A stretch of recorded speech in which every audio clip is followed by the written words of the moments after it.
bersama kami, urus sajalah agama kamu. Lakum dinukum waliyadin. Kami tidak mungkin membahas agama kamu kalau Allah tidak menyebutkannya dalam Al-Quran. Allah menyebutkan tentang yang kamu katakan sebagai Tuhan itu dalam beberapa surah. Al-Fatihah, Al-Baqarah, Ali Imran. Ali keluarga, Imran punya anak bernama Maryam. Maryam punya anak laki-laki bernama Isa. Dan Imran punya istri bernama Hannah. Hannah punya saudari perempuan, melahirkan anak laki-laki bernama Yahya. Dan Yahya punya ayah bernama Zakaria. Maka inilah keluarga yang kecil. Ada Imran, ada Hannah, ada adik Hannah, adik yang melahirkan Yahya, nama suaminya Zakaria. Dan Hannah melahirkan anak perempuan bersama Maryam. Dan Maryam punya anak laki-laki bernama Isa alaihissalam. Ini keluarga orang baik-baik, ini keluarga orang yang saleh, dan mereka itu tidak pernah mengaku dirinya Tuhan. Al-Masih ibnu Maryam illa rasul. Al-Masih tak lain tak bukan hanyalah seorang rasul. Qad khalas min qablihi rusul, yang sebelumnya sudah ada rasul-rasul. Adam, Idris, Nuh, Salih, Ilyas, Ilyasa, Zakaria, Musa, Yahya, Zulkifli, Daud, Sulaiman, Ayyub, semuanya meninggal dunia. Maka Nabi Nabi Isa alaihissalam pun juga akan meninggal. Hanya saja dia meninggal tidak seperti Nabi yang lain, hidupnya habis berakhir. Nabi Isa akan datang sekali lagi dan dia akan menghancurkan salib-salib. Berikutnya, wa yaqtulul khinzir, dia akan membunuh babi. Apa makna membunuh babi?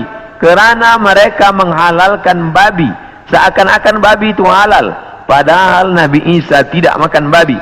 Lalu siapa yang merubah ajaran Isa sehingga mereka menghalalkan babi? Maka yang merubah adalah Paulus. Kata Paulus, sejak Isa disalib menebus dosa manusia, maka semua binatang menjadi halal. Begitu juga dengan khitan. Nabi Ibrahim berkhitan, turun kepada Nabi Musa berkhitan, turun kepada Nabi Isa berkhitan. Tapi dispesongkan, diselewengkan oleh Paulus. Paulus yang bernama Saul, tidak pernah belajar kepada Isa, tapi lalu kemudian mengaku diangkat sebagai rasul oleh Isa, maka disebut namanya dengan Rasul Paulus. Maka ini dibantah oleh Al-Quran sama sekali. Maka Ibrahimu Yahudiyan, Ibrahim bukan Yahudi, wala Nasraniyan, Ibrahim bukan Nasrani, walakin syubbiha lahum, walakin kana hanifan musliman, dia seorang muslim, hanifan, condong kepada kebenaran, musliman, muslim, wa ma kana minal musyrikin, dia tidak mempersekutukan Allah subhanahu wa ta'ala. Sedangkan Yahudi dan Nasrani mempersekutukan Allah. Yahudi mempersekutukan Allah dengan Uzair. Wa qalatil yahudu Uzairun ibnullah, orang Yahudi berkata Uzair anak Allah. Sedangkan Nasrani mempersekutukan Allah dengan Yesus, dengan Isa. Wa qala an-nasara al-masih ibnullah, Nasrani berkata Al-Masih anak Allah.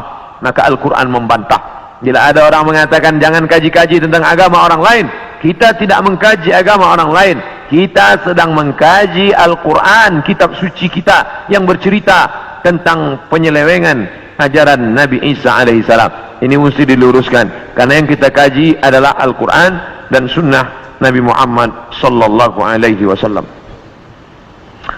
Wa yada'ul jizyah, Nabi membatalkan jizyah, upeti, pajak yang sebelumnya diterapkan oleh Raja Romawi dan Persia. Mereka hidup dengan cawan-cawan emas, pakaian sutra, tempat tidur yang tebal, dengan banyak-banyak pasangan, dengan istana yang megah. Padahal dari cukai, dari pajak yang dikutip dari setiap masyarakat. Maka datanglah Nabi Isa alaihissalam membantah itu semua perbuatan yang batil, bahwa itu perbuatan zalim, menganiaya orang susah. Maka dia menghapuskan itu.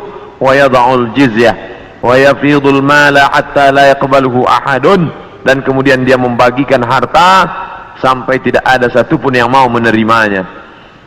Apa makna dia membagi harta tak ada orang mau menerima? Kerana orang sudah merasa cukup, tidak lagi merasa perlu banyak. Kerana masalah harta ini tidak ada batasnya. Lau kana li ibni Adam wadiyan min dhahab, seandainya manusia itu memiliki satu lembah daripada emas, ini ada bukit, di sini ada bukit, ada tanah yang